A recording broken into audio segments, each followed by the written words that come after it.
ඕකයි තේරුම. ස්වාමීන් වහන්සේ මේ නමෝ තස්ස භගවතු ඒකත් දැන් වඳින ගාතාවක් කරන්න තියෙනවා. දැන් එතනක් තියෙන්නේ නමෝ තස්ස භගවතු වරහතෝ සම්මා සම්බුද්දස්ස කොහොමද පරිවර්තනය කරලා තියෙන්නේ? දැන් අර Hindu ආගමේ තියෙනව නේද? ඔය හැම දෙයියන්ටම වඳින එක එක ගාථා තියෙනවනේ.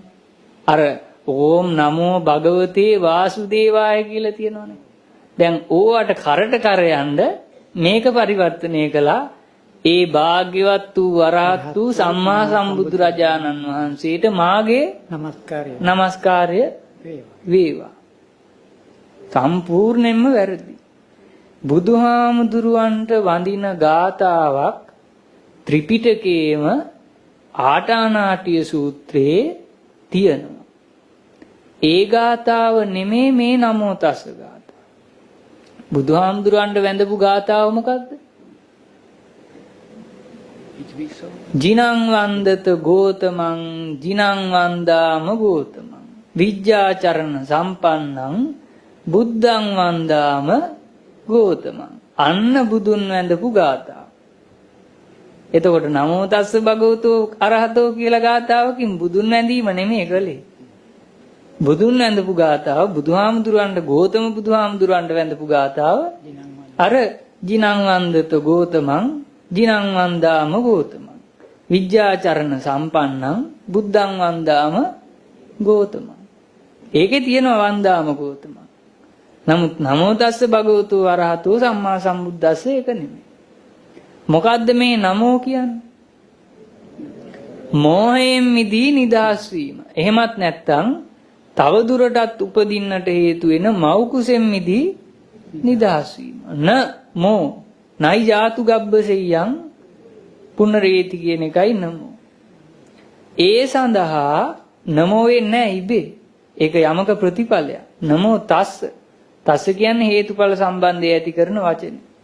යමක් නිසා යමක් වෙනවා නම් තස්ස කියනවා. නමෝ තස්ස භගවතු වත බග කරලා බලන්න ඕන. ගත හිත බෙදලා බලන්න ඕන. ඔය කේසාන්තයේ සිට පාදාන්තයේ දක්වා ඔබ තුල ක්‍රියාත්මක වෙන ගත බුදුහාමුදුරුවෝ කොටස් 32කට බෙදුවා. කුණප කොටස් 60ට. ඒ 32 නැවත 4කට කැටගරයිස් කළා. ආපෝ තේජෝ ආයෝ පඨවි කියලා. තේරුණාද? ඒ ඔක්කොම බෙදුවේ ගත. ඒ වගේමයි හිතත් බෙදුවා. ඔය සතරාතිපට්ඨාන සූත්‍රයේ තියෙනවා 16 ආකාරයකට හිත බෙදුවා. ගත හිත බෙදුවා. භගවතු වත භග කළා. ඒ වගේමයි අරහතු රහ බැලීම අවසන් කළා.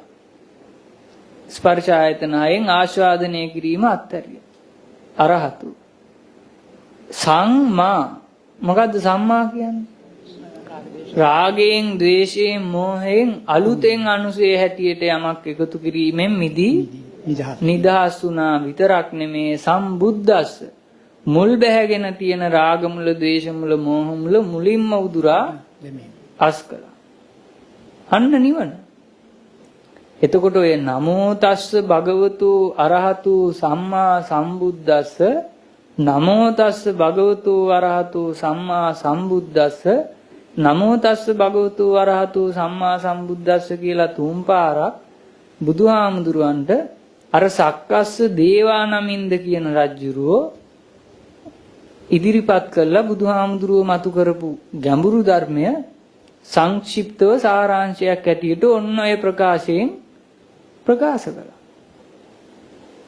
නමුත් බුදුහාමුදුරන්ට වඳින්න නෙමෙයි ඒ ගාතාව කියන්නේ. බුදුහාමුදුරන්ට වැඳේ ජිනං වන්දත ගෝතමං ජිනං වන්දාම ගෝතමං. ඔය වෙනස තේරුම් කරගන්න ඕනේ. නමුත් අද වෙලා තියෙන්නේ නමෝ පරිවර්තනය කරලා තියෙන්නේ අර නමස්තේ කියලා Hindu ආගමේ තියෙන වචනෙට ගැලපෙන්නේ. තේරුණාද? ඒ අනුව අර පස්සේ කාලෙක පිරිතකුත් හදලා තියෙනවා නමත්තු බුද්ධානං නමත්තු බෝධියා නමෝ විමුක්තානං නමෝ විමුක්තියා කියලා. අරකටම ගැලපෙන්න හදාගෙන තියෙනවා. නමුත් බුද්ධ දේශනාවේ තියෙන්නේ මේ මෝහයෙන් මිදී නිදහස් වීමයි නමෝ. මෝහය අත්හැරීම අමෝහ. මෝහයෙන් මිදී නිදහස් වීම න මෝහ. මෝහය එක්කහු කිරීම සමෝහ. ඕවා තේරුම් ගන්න ඕන. ඒ අනුව මේක භාවිතයට ගන්න ඕන.